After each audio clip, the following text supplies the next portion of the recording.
nhìn đấy. Tôi chưa có hỏi con đấy. Và để cứ món con ngủ bên dần cân nhắc ra.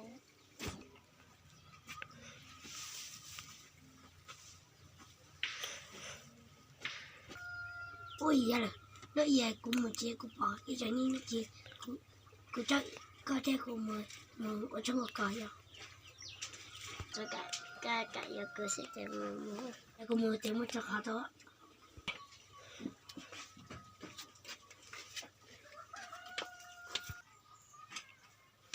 Mua.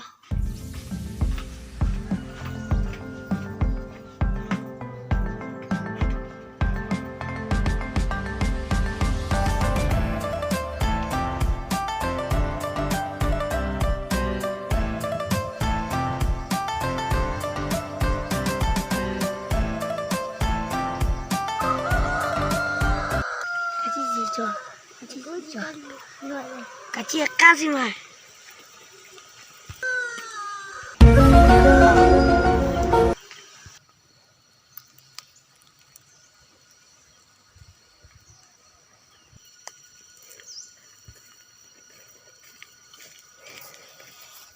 Ủa nè mua chưa? bây giờ làm một tảng đá xí xí à? Ủa tụi muốn nè mua chưa? Chưa. Cái này đừng quên đó thấy nhà xưa.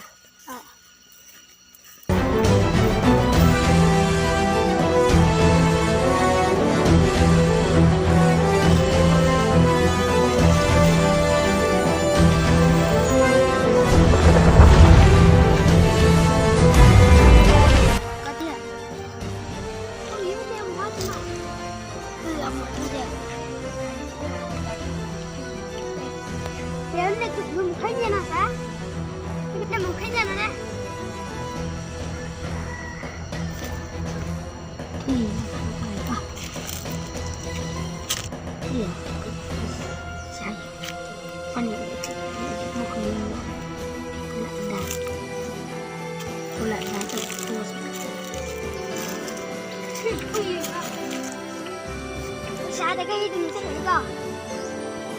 Tiếc cái gì rồi sao làm chó trái gì cứ nước chó Cái nữa sau cho lấy cơ sự để sau cứ nhặt chờ mình sẽ phải đi con à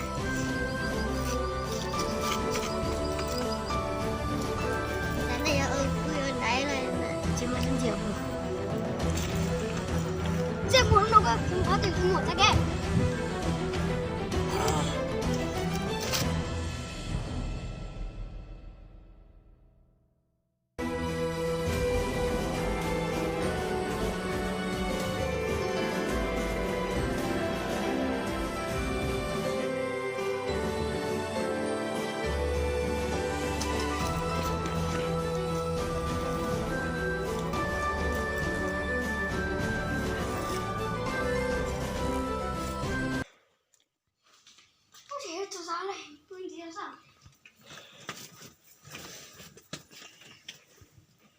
nhưng mà nó có nhắc tao cũng bay xong nữa cũng tao bao tiền xe